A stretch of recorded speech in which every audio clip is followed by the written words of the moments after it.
بسم الله الرحمن الرحيم. الحمد لله، الصلاة والسلام على رسول الله محمد وآله وصحبه ومن اهتدى بهداه. لتفسير سورة النور قيشتين آياتي يازدا كلو كومل آياتا لآياتي يازدا بو آياتي بستو شش خواهي قورا باسي حادثي إفكمان بودكا كمشهورة أو حادثة أو رداويك تێیدا منافقەکان و دوڕوەکان بوختانی داوێنپیسی و زینان بۆ عائیشە دایکی ئیمانداران هەڵبەست. جا بە کورتی طبعاً حادثەکە بەو شێوەیە ببووی باشتر لە ئاەتەکان حاڵی ببین. لە یەکێک لە غەزوەکان لە یەکێک لە جیهادەکان پێغمبەر صلی الله عليه وسلم عائیشەی لەگەڵ خۆی بردووە کە پێغمبەر عادەتی وابوو کە دەچووە سەفەرێک یا غەزایەک قورعی دەکرد، کام لە خێزانەکان ناوی دەرچوو بایە ئەوی لەگەڵ خۆی دەبرد. ئەوەیان تەمەن عائیشەی لەگەڵ بوو. دوای ئەوەی کە دەچن غەزایەکەی دەکەن و دەگەڕێنەوە لە شوێنێک تەمەن ئیسراحەتیان کردووە و شەو ماونەتەوە، بەیانی کە دەیانەوێت بەڕێکەون. عائیشە خوا لێی ڕازی بێت دوور دەکەوێتەوە لە خەڵکەکەی. جا هێندێک دەفەرمون ملوانکەیەکی لەبەردا بۆ لێی بزی بۆ لێی گەڕاوە،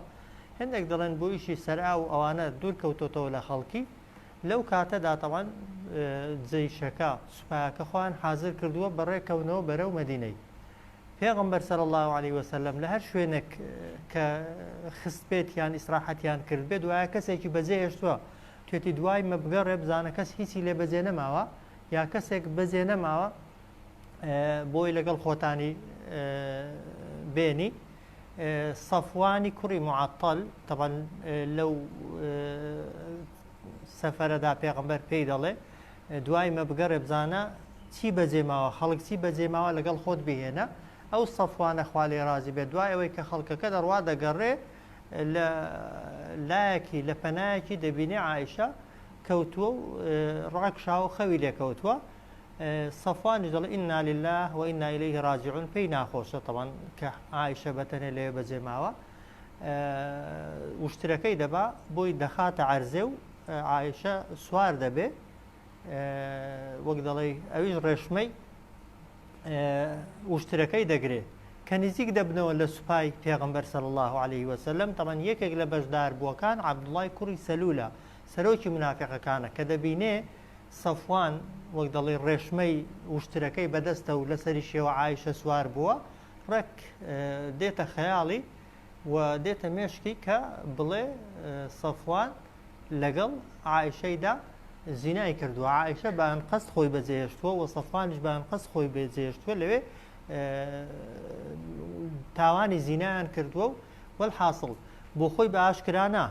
لە پەنادا بەگوێی کۆمەڵێک خەڵکیدا چرپاند ئەو خەبەر و بەسەر هاتە. وای لێ هات تەمەن خەبەر و دەنگ و باسەکە لە ناو مەدینەدا بڵاو بوویەوە. هێندێک لە تەمەن دووڕ و منافقەکان پێیان وابوو ڕاستە لەبەرەوەی عەبدوڵای کوڕی سەلول وای گوتووە. هێندێک لە ئیمانداران بە تەواوی ڕەتیان دەکردەوە، بە هیچ شێوەیەکی قەنەعەتیان بە بابەتەکەی نەبوو، چونکە دەیانزانی ئەوە خێزانی پێغمبەرە صلی الله عليه وسلم و صفوان پیاوێکی ئیماندارە ئەوەی لێ ناوەشێتەوە. و هێندێکیش قەلەق بوون، دوودڵ بوون، نەیان دەزانێ ڕاستە یا ڕاست نییە. جا ئەوانەشی کە پێیان وابوو عائیشە زینای نەکردووە تەمەن بەڵگەیان نەبوو و ئەوەشی کە دەیانگوت زینای کردووە تەمەن هیچ بەڵگەیەکیان پێ نەبوو. ڕووداوەکە چەندی مایەوە تەمەن یەک مانگ تەواو یەک مانگی ڕەبەق. تەمەن پێغمبەر صلی الله عليه وسلم ماڵی ئەبوبەکری سیدیق بەتایبەتی پێغمبەر خۆی و ماڵی ئەبوبەکری سیدیق کە بابی تەمەن عائیشەیە و لە لایەکی شەوە هەمومان دەزانین ئەبوبەکر چۆن پێغمبەری خۆشویستوە صلی الله عليه وسلم لە ئەو پەڕی تنگانە و ناڕەحەتیدا بوون. پێغمبەر صلی الله عليه وسلم چونکە ئەو ئەگەر بە درۆژ بێ قەلەقێکت هەر بۆ دروست دەکا. پێغمبەریش بەشەرێکە ئەگەر وەحی بۆ نەچوزانێ، بۆی پێغمبەری صلی الله عليه وسلم لە بەرامبەر عائیشەدا سارد بوو، کەمتر دەچووە لای و دواتر ناردیەوە ماڵی بابی بەلایدا نەدەچوو، کەمتر سەردانی دەکرد. عائیشەش طبعا هەتا کۆتاییەکەی هەر نەیزانیوە، هەر پێیان نەگوتووە. دەنگ و باسەکە گەرمە دەهێندرێ و دەبدرێ، بەڵام کەس ڕوبەڕوو بە عائیشەی ناڵێ بە پێغمبەریشەوە صلی الله عليه وسلم تا دوای یەک مانگ خوای گەورە 15 ئاەت لەسەر بەڕائەت و پاکێتی عائشە دەنێرێتە خوار ئەو کاتێک کە ئاەتەکە دێنە خوارێ تەوان دەسن خەبەرەکەی بە تەواوی بۆ عائشەی دەبن و بۆی باز دەکەن کەچی ڕووی داوە لەو کاتەدا ئەو بەکری سدیق دەفەرمێ بڕۆ ستایشی ئەو پێغەمبەر بکە و داوای لێبوردنی لێ بکە تەوان سوێن دەخوا دەڵێن نە سوپاسی دەکەم و نە داوای لێبوردنیشی لێ دەکەم چونکە ئەو قەناعەت و متمانەی بە من نەبوو ئەوەی کە بەڕائەت و پاکێتی منی دەرخستوە خوای گەورەیە لە ئاسمانەکان نەک هیچ بەشەرێک لەسەر زەوی بۆیە تا داک و بابی خۆشینەوە عەقەلەقێک گومانێکیان بۆ دروست بوو ساردێکیان پێوە دیار بوو لە بەرامبەر عایشەدا و پێغەمبەری صلی الله علیه وسلم بۆیە یەکێک بووە لە تاقیکردنەوە زۆر گەورەکان کە تووشی پێغەمبەر بۆ صلی الله علیه وسلم تووشی بنەماڵەی ئەبوبەکری سدیق بووە و ئێستاشی لەگەڵ بێتەوان ها شیعە ئەوانەی کە زۆر دژە ئەبوبەکر و دژی بنەماڵەی تەوان پێغەمبەری خوان صلی الله علیه وسلم ئەو حادیثەی بەڕاست دەزانن ئەو بوختانەی بەڕاست دەزانن کە هەر کەسێک تەوان باوەڕی بەوە هەبێ کە عایشە نعوذ بالله زینای کردووە طبعا یعنی ئیمانی بە 15 ئاەتی قورئان نییە بێ باوەڕە بە 15 ئاەتی قورئان و بە یەکجاریش هەرچی قەناعەتی وابێت لە دین دەچێتە دەرێ جا ئاەتەکان باسی ئەوەی دەکەن إن الذين جاءوا بالإفك عصبة منكم بێگومان ئەوانەی جاءوا هاتن بە هەڵبەستنی الئیفک بوختانە گەورەکە عصبة منكم کۆمەڵێک بوون لە ئێوە ئەجا ئیفکمان هەیە کیذبمان هەیە کیذب یعنی درۆ جاری وایە کەسەکە قسەیەکی دەکا و دەگونجێ وەک دەڵێ ڕاست بێ دەگونجێ درۆ بێ بەس ئیفک ئەوەیە دەزانی درۆیە بەڵام هەر دەشی جێڕیەوە هەر باسشی دەکەی إن الذين جاءوا بالإفك عصبة منكم بێگومان ئەوانەی جاءوا هاتن بە هەڵبەستنی الئیفک بوختانە گەورەکە بۆ عائشە عصبة منكم کۆمەڵێک بوون لە ئێوە یعنی لە ناو ئیمانداراندا بوون جا بەشە زۆرەکەیان دووڕوو بوون منافق بوون بەڵام هەر بە ناو مسلمان بوون بەشێکیشیان ئیماندارە لاواز و ئیمان زەعیفەکان بوون بێگومان ئەوانەی هەستان بە ئەنجامدانی بوختانی داوێن پیسی بۆ عائشە خوا لێ ڕازی بێ عصبة منكم کۆمەڵێک بوون لە ئێوە خوا دەفەرمێ لا تحسبوه گومان مەبن ئێوە ئەی بنەماڵەی ئەبوبەکری سدیق شەڕەن لەکم کە ئەو بوختان هەڵبەستنە زیان و زەرەر و خراپەی تێدا بۆ ئێوە لا تحسبوه گومان مەبن ئێوە کە ئەو بوختانە شەڕەن لەکم خراپە و زیانە بۆ ئێوە بەڵکو لە جیاتی ئەوەی شەڕ بێ هووە خەیڕ لەکم هووە ئەو بوختان هەڵبەستنە خەیر یعنی زۆر باشە و زۆر چاکە بۆ ئێوە جاواب بۆ هەموو کەسێک وایە ها ئەو کەسەی بوختانی بۆ هەڵدەبەسترێ زەرەری نەکردووە ها نە لە دنیادا طبعا ئەگەر پاک بێ پاکێتیەکەی هەر دەردەکەوێ درۆ طبعا پەتەکەی کورتە وایە و لە قیامەتیشدا ئەو کەسەی کە بوختانی بۆ تۆ هەڵبەستووە یان گوناهت دەبا وایە گوناهت لێ وەردەگرێ بە گوناهی خۆی و ئیتۆ دەچێتە جەهەنەمێ گوناهت لەسەر هەڵدەگرێ یان چاکە و حەسەناتی بۆ تۆ دێ وایە بۆی لە هیچ حاڵەتێکدا بۆ هیچ کەسێک ئەو کەسەی کە بوختان هەڵدەبەستێ زەرەرە گەورەکەی کردووە ئەو کەسێک کە بوختانی بۆ دەکرێت زەرەری نەکردووە بە تایبەتی عایشە لە قورئاندا طبعا ناو بەسەرهاتەکەی تۆمار کرا هەتا قیامەتێ مەلاین مسلمان ئەو ئاەتانە وەکو عیبادەت و بەندایەتی دەخوێننەوە و پاکێتی و بەڕائەتی عایشە لە سەروی حەوت ئاسمانەکانەوە طبعا دەرخراوە خوای پەروەردگار بۆ ئینس و جین باسی دەکا کە عایشە ئافرەتێکی داوێن پاکە ئەوانەی کە بوختانیان بۆ هەڵبۆستۆ خراپەکار بوون بۆیە دەفەرمێت لا تحسبوه شەڕا لەکم وا گومان مەبن ئەی بنەماڵەی ئەبوبەکری سدیق کە ئەو بوختان هەڵبەستنە زیان و زەرەری تێدایە بۆ ئێوە بەل هووە خەیڕ لەکم بەڵکو ئەو بوختان هەڵبەستنە خێر و چاکەی تێدایە بۆ ئێوە لكل امرئ منهم بۆ هەر یەکێک لەوانەی کە بوختانەکەی هەڵبەست لكل امرئ بۆ هەر یەکێک لەو کەسانەی کە منهم بوختانەکەی هەڵبەستە بوو مەکتەسەبە بە ئەندازەوەی ئەوەی کە دەستی هەبووە لە دروستکردنی بوختانەکە لە بڵاوکردنەوەی بوختانەکەدا من الئثم تاوانی بۆ دەنووسرێ گوناهی بۆ دەنووسرێ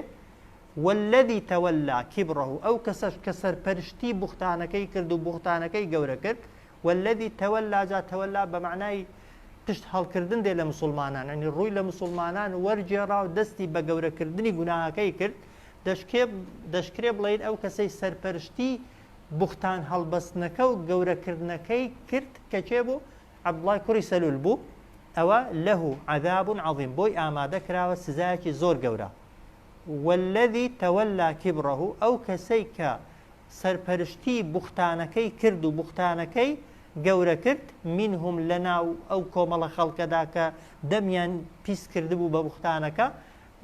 له عذاب عظیم بۆی ئامادەکراوە سزایەکی زۆر گەورە. جا طبعا عەبدوڵای کوڕی سەلول مباشر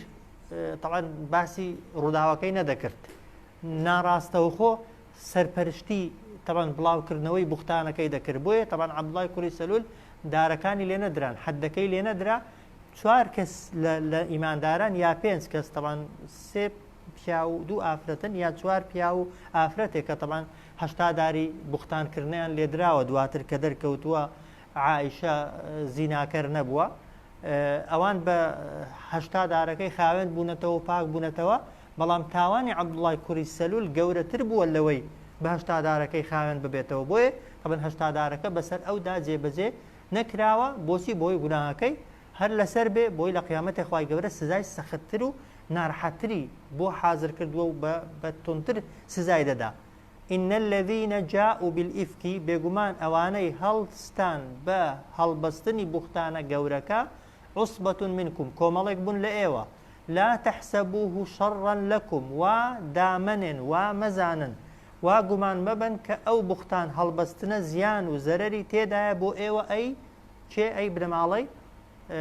ئەبوو بەکری سدیق یا ئەی پێغمبەر صلی الله عليه وسلم بل هو خير لكم بەڵکو ئەو بوختان هەڵبەستنە خێر و چاکە و باشیەتی تێدایە بۆ ئێوە. جا وەکو گوتمەوە یاسایە ها بۆ هەموو کەسێک وایە کەسی بوختان پێکراو هەمیشە قازانجێتی. لكل امرئ منهم ما اكتسب من الإثم هەر کامێک لەوانەی کە دەستی هەبووە لە بوختان هەڵبەستنەکەدا مەکتەسەبە بە ئەندازەی ئەوەی کە دەستی تێدا هەبووە دەمی تێدا هەبووە بە ئەندازەی ئەوەی کە بڵاوی کردوتەوە من الإثم تاوانی بۆ نووسراوە. والذي تولى كبره ئەو کەسەش کە پشتی هەڵکرد یان سەرپەرشتی دروستکردنی بوختانەکەی کرد و بوختانەکەی گەورە کرد منهم لە ناویاندا له عذاب عظیم بۆی ئامادەکراوە سزایەکی زۆر گەورە. جاخوا دەفەرمێت لەولا خۆزیە ئینسان دەبێ هەڵوێستی چۆن بێ کاتێک کە دەگوترێ فلان ئیماندارە ئەوەی عایشەی دیارە طبعا خوای گەورە بەڕائەتی دەرخستووە وایە بەس ئێستا ئەگەر کەسێک پێی گوتی فلان کەسی ئیماندارە فلان گوناهی کرد یەکسەر دەچێت گوێ هەڵدەخەی دەڵێت توخوا ڕاستت کرد و لەوانەیە وابێیان دەبێ موقیفت چۆن بێ. خوای گەورە فێرمان دەکا ها خۆی عایشەی تێپەڕیوە تازەوایە بەس ئەو ڕووداوانە دووبارە دەبنەوە ها لەولا دەفەرمێ خۆزیە ئید سەمیعتموه کاتێک گوێتان لێ دەبوو ظن المؤمنون والمؤمنات گومانیان دەبرد پیاوانی ئیماندار و ئافرەتانی ئیماندار بئەنفوسیهم بە خۆیان خەیڕا گومانی چاک یعنی خۆزیە پیاوی ئیماندار و ئافرەتی ئیماندار کاتێک بابەتێکی لەو بابەتەی دەبیست چۆن گومانی باش بەخۆی دەبا حاڵین ئاواش گومانی باشی بە عایشە و بە سەفوان دەبرد. عایشە طبعا خێزانی پێغەمبەر صلی الله عليه وسلم سەفوانش ئەو سەحابە بەڕێزەیە کە لەکەدار کرا بە بوختانکردن لەگەڵ دایکی ئیمانداراندا دەفەرمێت وەقال و دەیانگوت هذا ئیفک مبین ئەوە ئیفک درۆ و بوختانێکی ڕوون و ئاشکرایە. ئەو ئاەتە لەسەر چی هاتە خوارێ ئەبوو یەکێک لە سەحابەکان ئەبوو ئەیوب دەسێتەوە ماڵێ خێزانەکەی دەڵێ بیستوتە سەبارەت بە عایشە و سەفوان دەڵێن چی دەڵێ بەڵێ بیستومە بەڵام درۆ دەکا بەڵام درۆیە بەڵام ڕاست نییە دەڵێ ئەتۆ بە خێزانەکەی دەڵێ ئامادەی کاری لەو بابەتە بکەی ئەوش دەڵێ نەخێر دەڵێ سوێن بەخوا عایشە لە تۆ زیاتر ئەتۆ نەیکەی عایشەش نایکا ئەو جار سوێن بەخوای گەورە ئەبوو سەفوانی کوڕی معەتەل کە بوختانەکەی بۆ هەڵبەستراوە لە من چاکترە من کە بۆ خۆم نەیکەم ئەویش نەیکردووە. ئەوە طبعا مووقیفی ئیماندارانەیە ها هەر کاتێک باسی ئیماندارێکی کرا کە گوناهێکی کردووە خۆت خێشوێنیوی بۆ خۆت ئامادەی ئەو گوناهی بکەی یاننا وایە ئەگەر بۆ خۆت ئامادە نەبووی گوناهەکەی بکەی ئەگەر لە خۆتی نەوەشێنیەوە گوناهەکەی بکەی چاک وایە بۆیش هەمان بڕیار دەرکەی بۆیش هەمان قرار دەرکەی بۆیش هەمان قەناعەتت هەبێ نەک بە هەرچی گوترا باوەڕکەی و قەناعەتکەی. لەولا خۆزیا إذ سمعتموه كاتك جويتان لو بختان دبو ظن المؤمنون والمؤمنات گومانیان دەبرد پیاوان و ئافرەتانی ئیماندار بەخۆیان گومانی چاک وقالوا دشيان قد هذا إفك مبين أو بختان درويشي رونو آشكرايا فاشان دفرمي لولا جاءوا عليه بأربعة شهداء خو زيادان هنا لسر أو قسيا شوار شاهد لولا جاءوا عليه خو زيادان هنا لسر أو قسيان لسر أو بختانيان شوار شاهد فإذ لم يأتوا بالشهداء أجر نيان تواني شوار شاهد بينن فأولئك أو كسانا عند الله هم الكاذبون لا يخوي قورا بدروزن حسابا لرزي دروزنانا لولا جاءوا عليه بأربعة الشهداء خوزيا ديان هنا لسر أو قسيا لسر أو بختانة شوار شاهد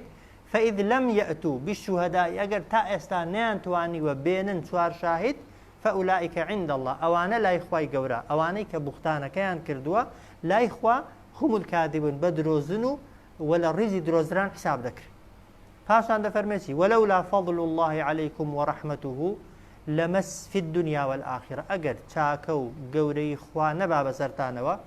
ورحمته خواي قوري بزي بيتان دا نهات بايوا في الدنيا والآخرة لدنيا ولا قيامة دا لمسكم يعني بدلنيا وتشتان دبو أي إيمان دارنا فيما أفضتم فيه بهوي أو تاواني كتي داروتون بهوي أو بختاني كتي داروتون ودمتان بي بيسكت تشتان دبوسي عذاب عظيم سزايشي زور قورا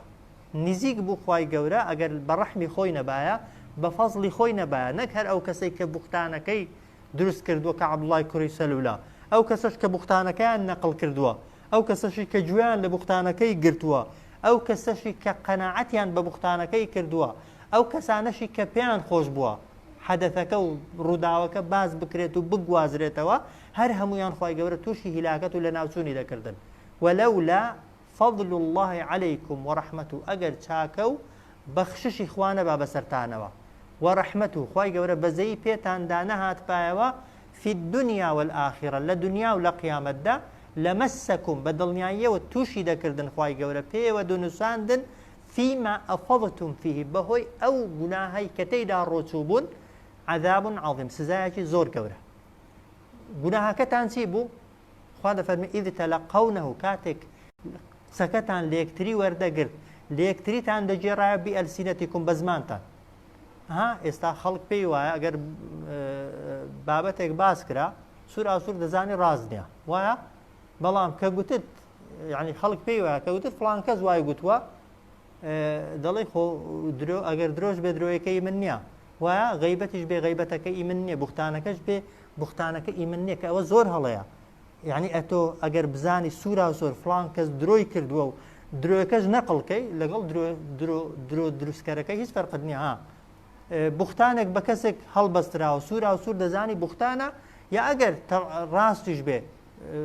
حدثك الروي دابه بلام أتو نقلي دكي دي جوازية وبلاوي دكيوا أتوش بخد دبي شريكي جناكي شريكي تاوانكي بيستا مشهورة ها خلق سورة سور دزاني قصيدة جرت دروي من نبه يعني دروي اشتكى بلام من بس نقلي دكم بس دي جواز مو يعني بيوا لجواز نوي دروي دا كابرا جناهي ناقاته لجواز نوي بختاني دا جناهي ناقاته كأوا زوريني خلقي تشيبوا وكم خلقي شيء لي بارزراو به لهموشي خرابتر أويك بيدوا جناهنيا أجر قلت فلان كزواي قلت يعني وادلين يا أوقسي منيا يا أجر دروج بلسر من حسابنا بيدوا بلسر حسابنا طبعا زور خلطة خواده فرم إذ تلقونه بألسنتكم كاتك إيوه اللي تريتان وردقرت أو قسي بزمانتان وتقولون بأفواهكم قسيك تان ذكر بدمتان ما ليس لكم به علم كإيوه لسري هزان ياريكتان نبو طبعا وكو قلتم علم بسي بيدا دبي ببينين یان بە خەڵکی باوەڕ پێکراو وایە ڕوودا و ئەگەر بۆ خۆت بینی بێتت بە چاوی خۆت ئەوە عیلمە وایە کەسێک بەسەر هاتەکەی بۆ جێڕابیەوە کە سیقەیت 100% پێی هەبێ بڕوای تەواوت پێی هەبێ ئەوە عیلمە بەڵام قسەیەک لە دەمی کەسێکەوە دەرچووە دەزانی درۆزنە دەزانی ڕاز نییە سەبارەت بە کەسێک قسەکراوە کە لێی نایە ئەو گوناهی بکات تۆ دەچێت نەقلی دەکەی بێگومان تۆ دەبێت شەریکی گوناهەکەی ها ئیذ تەلەقەونەه کاتێک ئێوە لە یەکتریتان وەردەگرت خۆ قسە وەرناگیرێ وایە قسە نەقڵ دەکرێت گوێ دەیبیستێ وایە بەڵام چۆن کەسێک شتێکی لە دەستیدا دەیخاتە دەستی تۆ قسەکە جواب بوو لە دەمی وی دەهاتە گوێی تۆ یەکسەر دەتخستە سەر زمانت ئیذ تەلەقەونەه بئەلسینەتیکم کاتێک ئەو قسەیەتان لە یەکتری وەردەگرت بە زمانتان وتەقولون بئەفواهکم قسەیەکتان دەکرد بەدەم ما ليس لكم به علم کە ئێوە هیچ زانیاریەکتان لەسەری نەبوو ئەو جار وتەحسەبونەه هەیینەن پێشتان وابوو شتێکی زۆر بەسیت و ئاسان و سادەیە و گوناهێکی تێدا نییە ئەنجا ئەگە گوناهێکی تێدا بێ پێ دوابێ گوناهەکە بۆ تۆ نییە وهو عند الله عظیم ئەوە لای خوای گەورە زۆر زۆر تاوانێکی گەورەیە هەم دووشت ها نەقڵکردنی گوناه دووهەم گوناه بە کەمزانین ها گوناه بە گچکە تەماشاکردن ها علەما دەفەرمون جیاوازین ئیماندار و منافقی چییە ئینسانی منافق ئەگەر گوناهی گەورەش بکە دەفەرمێ وەکو ئەوی وایە مێشولەیەکی لەسەر لوتی هەڵنیشت پێت ئاوایەکی دەکات و تۆزێک هەز دەکا و هیچ دوای لەبیری دەچێتەوە ئەو علامەتی ئینسانی منافقە ها ئینسانی ئیماندار ئەگەر گوناهی بچووکی کرد پێی وایە کێوێکی هاتۆتە سەرشانی ها هێندە پێی قەڵسە و هێندەی پێی ناڕەحاتەکە خەڵک بە هەڵە لێی حاڵی بووە پێی وایە ئیماندار ئەگەر گوناهێکی کرد باکی نییە خۆی دەخەڵەتێنە بۆی کە خوا غەفورە و ڕەحیمە و لێ خۆش بووە ئیماندار کە گوناهی کرد ئەگەر بچووکیش بێ خۆی بە گوناهبار دەزانێ سەیری بەسەرهاتی موسا پێغەمبەرکەن کاتی خۆی قەتڵی لەدەست قەوماوە بەڵام پێش هەموو شتێک دەڵێ ئینی ظەلەمت نەفسی ئەی خوایە ستەمم کرد ئەم ستەمکارم یونس قەومەکەی بەجێهێش بەبێ ئەمری خوا وایە خرایە دەمی نەهەنگەکەی گوتی چی لا إله إلا أنت سبحانك إني كنت من الظالمين آدم كاتي خوي كلا داركي خوار بقصي شيطاني كرد وربنا إننا ظلمنا أنفسنا بوي هنگاوي يكمي توبة كردن أو إنسان اعتراف بقناهك وقناهك بقورة ما شاكل مشكي خود دا بقناهك بقورة سيرك بوي توبة ساكي لبكي بوي تاك بوي بقريوة چونك حتى بلاتەوە گەورە بێ لای خوای گەورە بچووکتر دەبێتەوە بەعکسەوە هەتا گوناه گچکەکەی لەکن خۆت لای خوای گەورە بە گەورەتر لەسەر حسابت دەکرێت بۆی ئەوە سیفەتی دووڕوو منافقەکان بوو ڕووداوەکەی عائیشەیان دەهێنا و دەبرد بە کەیفی خۆیان مەجلیس پێگەرم دەکرد پێشیان وابوو کەسیان گوناهبار نییە پێشیان وابوو کەسیان تاوانبار نییە دەیان دوا دەڵێن کێوا دەڵێت تەمان هیچ کەس بەڵگەی پێ نەبوو ها کەسی یەکەم لە بەسەرهات لە دروستکردنی بوختانەکەی عەبدوڵای کوڕی سەلول بوو ئەویش شاراوە بوو ها ئەویش ڕاستەوخۆ تەمان خۆی دەرنەدەخست بۆیش تەمان حەدەکەشی لێ دەرنەکراوە بەسەردا جێبەجێ نەکراوە ئیذ تەلەقەونەه بئەلسینەتیکم کاتێک لە یەکتریتان وەردەگر ئەو ڕووداوە بە زمانتان وتەقولون بئەفواهکم بەدەم قسەیەکتان دەکرد ما لەیسە لەکم به علم کە هیچ زانیاریتان نەبوو لەسەری وتەحسەبونەه هەیینەن پێتان وابوو ئەوەی دەیڵێن شتێکی هەیین ئاسان کەم سووکە بەڵام ئاگاتان بن وەهوە ئەوە بوختان هەڵبەستن بۆ ئافرەتێکی ئیماندار بۆ کەسێکی پاک و خاوێن عند الله عظیم لای خوای گەورە زۆر گەورەیە خوای گەورە یعنی بە ئاسانی وەک دەڵێ بە خۆڕایی لەسەری نەهاتۆتە جەواب وحی بنێرێت و 15 ئاەت لە قورئانەکەی خۆیدا تۆمارکە هەتا قیامەت ڕووداوەکە باز بکرێت و بخوێنرێتەوە ئەوجا دەفەرمێ وەلەولا ئیذ سەمیعتموه خۆزیە کاتێک گوێتان لێ دەبوو ئەگەر گوێمان لێبوو چی دیکە بکەین قلتم ما يكون لنا أن نتكلم هذا ئەوەی لە ئاەتەکەی دیکە فەرمووی خۆزیە گومانی باشتان بە خۆتان دەبرد وایە دەتانگوت درۆیە ئەگەر ئەگەرەوەت نەکرد هەی ئەوەی پێ ناکرێ ئەگەر ئەوەت پێ نەکرا وەلەولا ئیذ سەمیعتموه خۆزیە کاتێک گوێتان لێ دەبوو قلتم دەتانگوت ما يكون لنا أن نتكلم بهذا ئێمە بۆمان نییە قسە لەو بابەتەیدا بکەین چونکە علممان پێ نییە وەلەولا ئیذ سەمیعتموهم خۆزیە کاتێک گوێتان لو بسر هاتا دبو قلتم دتان قلت ما يكون لنا ما يكون يعني الروانية بو إيما الرقا ندرا بإيما أن نتكلم بهذا كقسلوا بابتي دابكين جابوا هم موضوع قوايا هر بابتك معلومات النبي لسري زانست النبي لسري يقين النبي بود نقصي تدابكي ونك باوري بيبكي بود نهر بشي جاليوا نقلي شيكي ولولا إذ سمعتموهم خزيا كاتك جوتان لدبو قلتم ما يكون لنا أن نتكلم بهذا إما بومانية لو بابة داقصة بكين أجل سبحانك طبعا أداة التعجب يعني تاكو بيقردي بوخوا چون دكري يعني دبواتان قد با چون دكري عائشة وكو أبو أيوبي أنصاري وكو خيزانك چون دكري صفوان كصحابي پیغمبر صلى الله عليه وسلم كسي كي داوين باكا زيناب كالا قل چيش لقل خيزاني پیغمبر صلى الله عليه وسلم عائشة ك لا وقت لا لە گەورە ئافرەتەکانە و دایکی ئیماندارانە و وەک دەڵێ خێزانی پێغەمبەرە و کچی ئەبوو بەکری سڵدیقە چۆن دەکرێت شتێکی لەو بابەتە دەبکە ما سبحانك باكو بيقردي بوخوا أو زار دتان قلت هذا بهتان عظيم أو بختان ودرويش زور قوريه ها يعني بيستت باسی کەسێکی ئیماندار دەکرێت جاری کە باسمان کرد داهاتەکەی دیکە فەرمووی خۆزیا خۆت دەخستە شوێنی کەسەکەی گومانی باشت چۆن بە خۆت دەبێت ئاواش گومانی باشت بەوی دەبرد ئەو جار چاکتر وایە مەجلیسەکەی بگۆڕی ئەگەر باسی کەسێکرا مەجلیسەکەی بگۆڕی بڵێ ئێمە بۆمان نییە قسە لەو بابەتەیدا بکەین چونکە پەیوەندی بە ئێمەوە نیە و ئێمە زانیاریمان لەسەری نییە یا هیچ پەکمان لەسەرەوەی نەکەوتووە مەجلیس بە خەڵکی گەرمکەین ئەو جارە سبحانەکە یعنی پاکی و بێگەردی بۆ خوا ئەو کەسە ئیماندارە لێ ناوەشێتەوە ئەو گوناهی بکە ئەو جار ڕەتیشیکەوە هذا بهتان عظیم بڵێ ئەوە بوختان و درۆیەکی گەورەیە ئەو جار خوا دەفەرمێ یعظکم الله ئامۆژگاریتان دەکا خوا ئەن تەعودوا کە نەگەڕێنەوە لمثله ئەبەدە بۆ هاوشێوەی ئەو بوختان هەڵبەستنە هەتایە ها ئاەتەکە وەکو وتم تەنها بۆ سەردەمی پێغەمبەر نییە صلی الله عليه وسلم سەردەمی پێغەمبەر تێپەڕیوە حادیسەکە تەواو کۆتایی هاتووە عایشە گەیشتۆتە شوێنی خۆی و ئەوانە نەماون بەڵام خوا دەفەرمێ یعظکم الله ئامۆژگاریتان دەکا خوا لێرە لایەکی مەحذوف هەیە ئەلا تەعودوا لمثله ئەبەدا کە نەگەڕێنەوە بۆ هەڵبەستنی بوختانی لەو شێوەیە بۆ هەتایە ئین کنتم مؤمنین ئەگەر ئیماندارن طبعا ئەو هەڕەشەیەکی زۆر گەورەیە ئیماندار بی خۆت بە ئیماندار بزانی بوختانی زیناش بە تایبەتی بۆ کەسێکی ئیماندار هەڵبەستی هەموو بوختانێک هەر بوختانە هەر گوناهە وایە بەس بوختانی زینا طبعا جەریمەکەی و تاوانەکەی گەورەترە چونکە لە کەدارکردنێکە بە ئاسانی لە کۆڵ کەسەکەی نابێتەوە یعظکم الله ئامۆژگاریتان دەکا خوا ئەن تەعودوا لمثله ئەبەدا کە نەگەڕێنەوە بۆ هاوشێوەی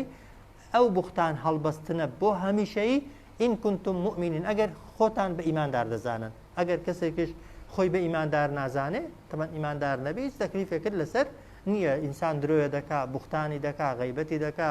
باسی ناموسی خەڵکی دەکا کەسێک ئیماندار نەبێت و لە محاسبەی قیامەت و لە سزای دوا ڕۆژ نەترسێک لەی لەسەر نییە بەس خۆت بە ئیمانداری دەرەجەیەک حیساب بکەی خۆت بۆ ڕەفیقاتی پێغەمبەر و سەحابە دانابێت و بەتەمای ئەوەی بچیە فیردەوس و بە پلەکانی خوارەی بەهەشت ڕازی نەبی ئینسان هەمیشەش دەمی وەک دەڵێ بە گۆشتی خەڵکی موسڵمان و بە خوێنی خەڵکی موسڵمان گەرم کات و مەجلیسی پێ بڕازێنێتەوە بە بێگومانی ئەو دوشتە بەیەکەوە زۆر مەحاڵن و زۆر نەگونجاون بۆیە دەفەرمێت ئامۆژگاریتان دەکا خوا کە نەگەڕێنەوە بۆ تاوانی لەو شێوەیە بۆ هەتایە ئەگەر خۆتان بە ئیماندار دەزانن ويبين الله لكم الآيات ڕوونی دەکاتەوە خوای گەورە بۆ ئێوە چەندان بەڵگە و نیشانە والله علیم حەکیم خوای گەورە زانا و دانایە زانایە بەنیەتی دڵەکانتان و داناشە بڕیار و قەرارەکانیشی لە شوێنی خۆیدا ويبين الله لكم الآيات ڕوونی دەکاتەوە خوا بۆتان چەندان بەڵگە و نیشانە و معجزە و دەسەڵاتی خۆی وەخوای گەورە زانایە بەکار و کردەوەکانتان بەنیەتی دڵەکانتان بەوەی دەیکەن بەوەی دەیڵێن و حەکیم و بڕیاری يعني حەکیمیشە بەو معنای قەرار و بڕیارەکانی لە شوێنی خۆیدان ئەو جار دەفەرمی ئین الذین پێشتر گوتمان ئەوەی کە بەس قسەکەی نەقڵ دەکا وایە ئەوەی کە دەیگوازێتەوە ئەوەی کە باوەڕی پێ دەکا ئەدی ئەگەر تەنها هیچیان نەکەی قسەکەش نەقڵ نەکەی وایە دەستیشت نەبێت لە بڵاوکردنەوەی بوختانەکەیدا بەڵام پێت خۆش بێ حەزت لێبێ هەر لە خۆتەوە خەڵک لە کەدار بکرێ ئەویان گوناهەکەی چیە ئین الذین يحبون أن تشيع الفاحشة بێگومان ئەوانەی پێیان خۆشە بەس پێیان خۆشە بەس بەدڵ حەزیان لێ پێیان خۆشە ئەن تەشیع الفاحشە بڵاو بێتەوە فاحشە یعنی تاوانکاری و خراپەکاری بە تایبەتی زینا و داوێن پیسی في الذين آمنوا سەبارەت بەوانەی کە ئیماندارن لەناو ئەوانەدا کە ئیماندارن بەس پێت خۆشە نەبوختانەکەت دروست کردووە نەبوختانەکەت نەقڵ کردووە نەگوێشت لێگرتووە بۆیە گوناه ئاگاتان لێی بێ مەرتەبەیە هەندێک گوناه هەیە جاری وایە بەس پێت خۆشە و پێخۆشبوونی گوناه بۆ کەسێکی دیکەی ئیماندار زیان گەیاندن بە کەسێکی ئیماندار گوناهە بەس گوێ لێگرتن جاری بەس گوێ دەگری هیچ ناڵێ نەقلیشی ناکەی بەس گوێی لێ دەگری بۆیە خوا دەفەرمێت لەولا ئیذ سەمیعتموه بۆیە کە گوێت لە گوناه بوو نابێ بێدەنگبی بێدەنگبوونیش لە گوناه بۆ خۆی گوناهێکی دیکەیە ئەو جار نەقڵکردنی گوناه دیسان گوناهێکی دیکەیە بۆیە خوا دەفەرمێت إن الذين يحبون أن تشيع الفاحشة بێگومان ئەوانەی کە پێیان خۆشە بڵاو بێتەوە بابەتی زینا و داوێن پیسی و لەکەدارکردن في الذين آمنوا لەوانەی کە لەناو ئەوانەدا کە ئیماندارن لەهم عذاب أليم في الدنيا والآخرة بۆیان ئامادەکراوە سزایەکی زۆر بەهێز لە دنیاش و وەلە قیامەتیشدا والله يعلم وأنتم لا تعلمون خوای گەورە دەزانێت مەسلحەت و بەرژەوەندی ئێوە لە چیدایە ئێوە نازانن مەسلحەت و بەرژەوەندی ئێمە لەوەیدایە کە ئەگەر گوناهێکت لە کەسێک بینی وایە تاوانێکت لە کەسێک بینی خراپەیەکت لە کەسێک بینی ستریکەی ها دایپۆشی باسی نەکەی وایە ئەگەر پێت کرا نسحەتی کەی بەتەنها ئەگەر پێت نەکرا هەر باسی مەکە لە ڕژی مەدەوە وایە ئەوە خێری تۆی تێدا چونکە خوای گەورە لە بەرامبەردا نهێنی وەک دەڵێ دەما و دەم و مەجلیست پێگەرم کرد ئەو کاتە زەرەرت کردووە لە دنیاش خۆت لەکەدار دەبی لە قیامەتیشدا والله يعلم خواي قبر دزانيت ايوا نازانن ان الذين يحبون ان تشيع الفاحشه بيغمان اواني كبيان خوش بلاو بيتو خرابكاري وداون بيسي لناو ايمان داراندا لهم عذاب اليم في الدنيا والاخره بوان اماده كراوه سزايك بايج لدنيا ولدوا روجدا والله يعلم وانتم لا تعلمون خوا دزانيتو ايوا نازان يعني خوا دزاني مصلحتي ايوا لتيدايا بلام ايوا نازانن مصلحتي خوتان لتيدايا كوتا آيات دفرمي ولولا فضل الله عليكم ورحمته لسان ليرج شتيكي حذف كراو هيا اگر فضل چاكي خوانا باب سرتان وخوا بزي بيتان دا نهات بايا ايو هموتان بهلاك دچون هموتان لناو دچون خوا هموتاني سزادة دا بلام وأن الله بيقمان خوا رؤوف الرحيم زور بسوزا وزورج مهربان لبرانبر إيمان داران دا ولولا فضل الله عليكم ورحمته أجر شاكو بخشش إخوانا باب سرتان وخوا بزي بيتان دا نهات بايا ايو هموتان بهلاك دسون سزادة دران وأن الله بلام ببيقمان إخوا رؤوف يعني بسوس لبرانبر إيمان داران دا والرحيم ديسان مهربان هل برانبر إيمان داران دا كصفة الرؤوفي والرحيمي دو صفة خواهي قورا خوشويستي بو إيمان داران هيا سوز و مهرباني هي بو إيمان داران وشمولي خلقي بيدين ناكن أو دو صفتان خواهي قورا صلى الله على سيدنا محمد وعلى آله وصحبه أريد أستاذ